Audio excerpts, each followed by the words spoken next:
नमस्कार, सनातन विचार में आपका स्वागत है। इस चैनल पर हम अनादिकाल से चली आ रही सनातन परंपरा से संबंधित ग्रंथों पर चर्चा करते हैं। अगर आपने चैनल सब्सक्राइब नहीं किया है तो कृपा करके अवश्य करें। अगर वीडियो उपयोगी लगे तो लाइक करें, दूसरों के साथ शेयर करें और कमेंट सेक्शन में अपने विचार अवश्य प्रकट करें।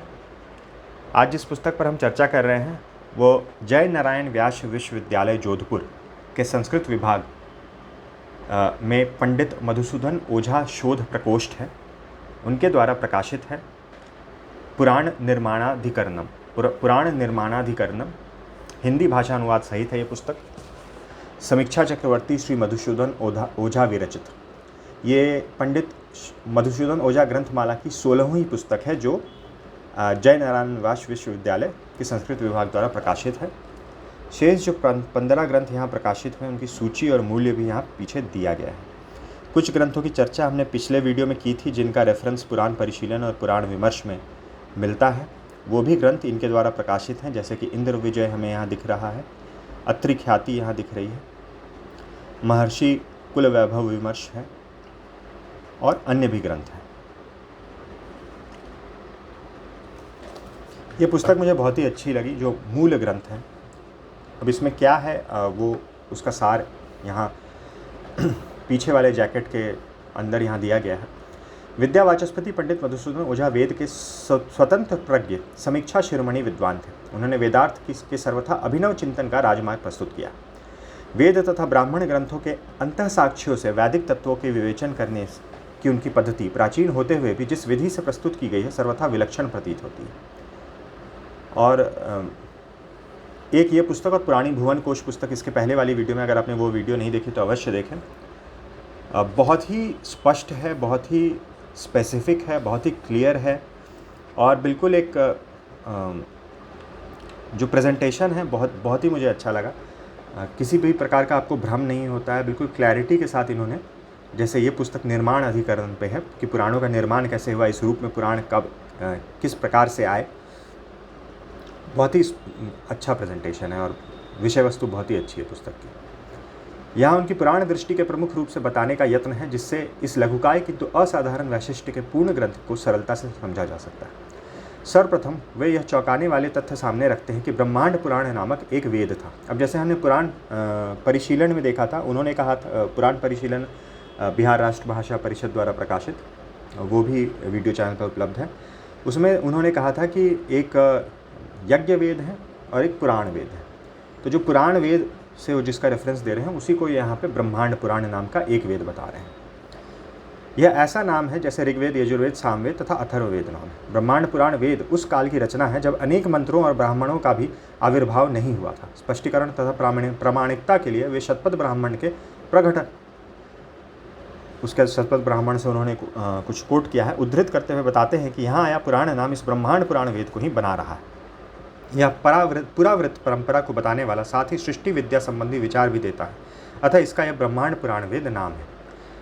अपने इसी विचार को मत्स्य पुराण के उदाहरण से भी स्पष्ट करते हैं। यहाँ बताया गया है कि ब्रह्म ने सर्वप्रथम सभी शास्त्रों के पूर्व पुराण का स्मरण किया, तदनंतर वेदों का उच्चारण किया। यह पुराण शतकोटि विस्तार वाला था। बृहद नारदीय पुराण द्वारा तो वे उस पुराण के नाम भी ब्रह्मांड पुराण बता देते हैं। यह ब्रह्मांड पुराण ही कालांतर में पुराण के 18 प्रतिपाद्य विषयों के आधार पर 18 महापुराणों के रूप में आया। इन 18 महापुराणों में अंतिम का नाम ब्रह्मांड पुराण है। यह बताकर वे यह बात बता देना चाहते हैं कि यह ब्रह्मांड पुराण पुराण है तथा यह जिससे प्रकट हुआ है वह ब्रह्मांड पुराण वेद है। यानी कि आज जो हमें ब्रह्मांड पुराण उपलब्ध होता है वह पुराण है और ये जो ब्रह्मांड पुराण की बात कर रहे हैं उसको ये वेद बता रहे हैं जिससे ये 18 पुराण आए हैं, जिसमें से कि प्रथम पुराण जो है वो ब्रह्मांड पुराण है। इस प्रकार दोनों का अंतर स्पष्ट है।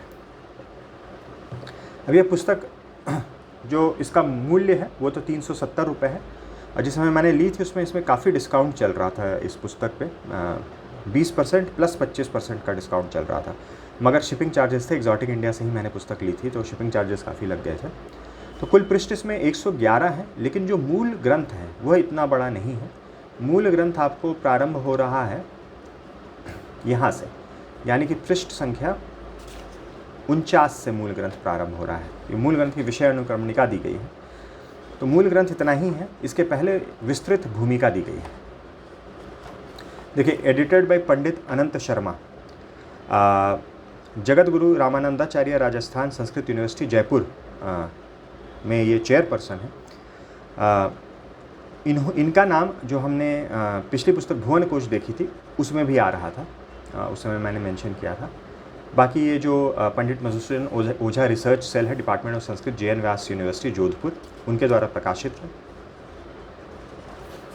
यहाँ एक मूल्य 370 रुपये, चित्र दिया गया है, एक कलर्ड पॉलिश्ड पेज है पंडित मधुसूदन ओझा जी का।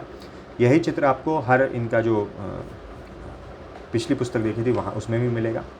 फिर पूर्ववाक है, प्रधान संपादकीय है। प्रधान संपादकीय जो मैंने पढ़ा इसका, ये डॉक्टर छैल सिंह राठौर जी, या ये तो अनुवाद किया अनंत शर्मा जी द्वारा। ये मुझे थोड़ा सा, मैं इसमें कंफ्यूज हो गया था, इसमें बहुत ज़्यादा अधिक प्रमाण दिए गए हैं। और हाँ, ये संपादकीय में इससे ज़्यादा स्पष्ट मुझे मूल ग्रंथ लगा। मूल ग्रंथ में एक अध्याय में जो श्रीमद् भागवत की श्रीधरी टीका है उसमें बताया गया है कि उसमें एक त्रुटि है और श्रीधर स्वामी ने उसको सही तरीके से वो प्रस्तुत नहीं कर पाए हैं, या किसी तरह की मिसअंडरस्टैंडिंग हुई है, ऐसा इस पुस्तक में बताया गया है।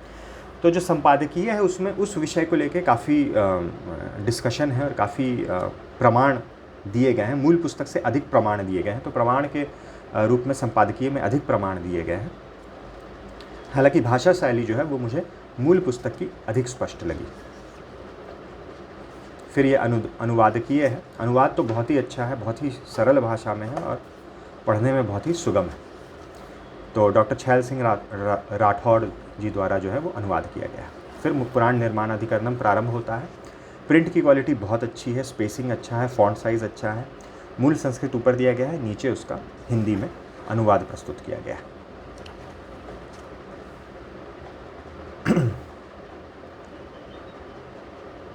अब यहाँ पर कुछ मैं आपको आइडिया दे दूँ कि क्या पुराण निर्माण के संबंध में पुस्तक में क्या कहा गया है। पुराणार्थ, ये पराशर बोले, पुराणार्थ विशारद व्यास जी ने आख्यान, उपाख्यान, गाथा और कल्प शुद्धि के सहित पुराण संहिता की रचना की। व्यास जी ने रचना की। फिर रोमहर्षण सूत व्यास जी के प्रसिद्ध शिष्य थे। महामुनि व्यास जी ने उन्हें पुराण संहिता का अध्ययन कराया।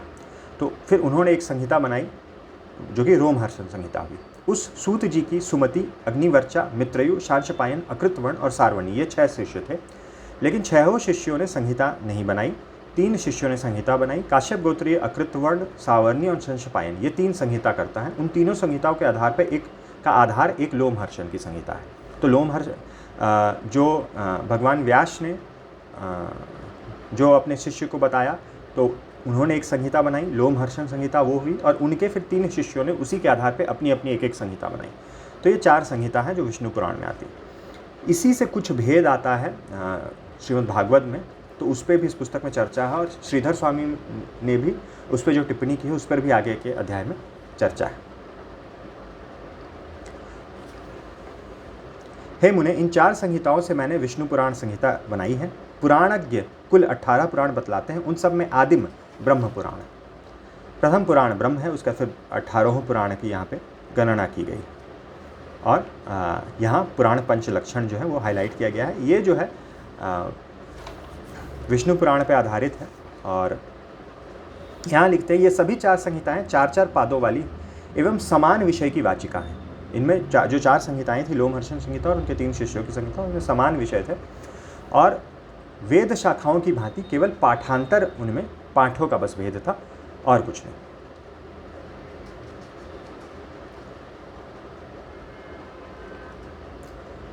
फिर यहाँ आगे और प्रमाण दिए गए हैं कि किस प्रकार से ये संहिताएं बनी, उस पर चर्चा की गई है। यहाँ पे ये जो कथा है ये श्रीमद् भागवत महापुराण में भी आती है, बलराम जी की कथा है, जहाँ पे अब इन्होंने ये कहा है कि ब्रह्म पद्म पुराण, वैष्णव पुराण, कौर्म पुराण, मातस्य पुराण, वामन पुराण, वराह पुराण, ब्रह्म वैवर्त, नारदीय और भविष्य, और आधे अग्नि पुराण का सूत लोमहर्षण के मुख से श्रवण किया। इन पुराणों के द्वापर के अंत में शौनक आदि श्रेष्ठ मुनियों ने यज्ञ आरंभ से पहले ही श्रवण कर लिया था। ब्रह्म पुराण का, पद्म पुराण का, वैष्णव, कौर्म, मत्स्य, वैष्णव यानी कि विष्णु पुराण, वामन, वाराह, ब्रह्म वैवर्त, नारदीय, भविष्य और आधा अग्नि पुराण। उसके बाद ये कथा आती है जब बलराम जी वहाँ गए और क्षुब्ध हो गए और उसमें उन्होंने इनका वध कर दिया, लोमहर्षण जी का। और उसके बाद इसके आगे के पुराण उनके पुत्र उग्रश्रवा जी ने सुनाए। तो 10.5 पुराण इन्होंने और 7.5 पुराण उग्रश्रवा ने सुनाए। मगर फिर ये भी लिखा गया है कि ऐसा नहीं है कि लोमहर्षण की मृत्यु के बाद ही उग्रश्रवा ने पुराण सुनाए।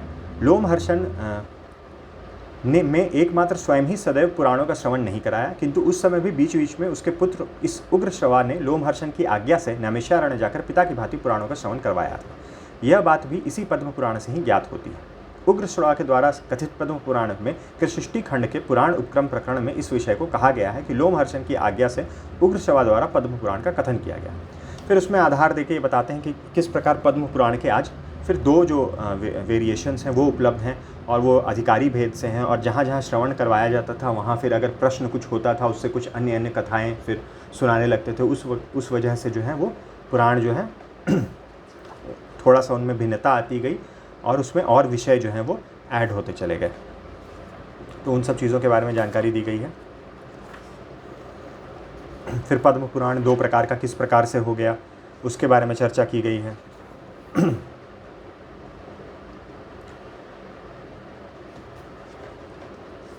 फिर ये वही कथा फिर आ रही है लोमहर्षण वाली, जहाँ एक पुराण के 2 निबंध हैं वहाँ दोनों में से किसी एक की ही गणना से 18 की संख्या की पूर्ति की जाती है। जैसे लोमहर्षण के पद्म पुराण से अथवा उग्रश्रवा के पद्म से, लोमहर्षण के देवी भागवत से अथवा उग्रश्रवा के श्रीमद् भागवत से, लोमहर्षण के वायु पुराण से अथवा उग्रश्रवा के शिव पुराण से। इस प्रकार ब्रह्म वैवर्त आदि में भी जानना चाहिए।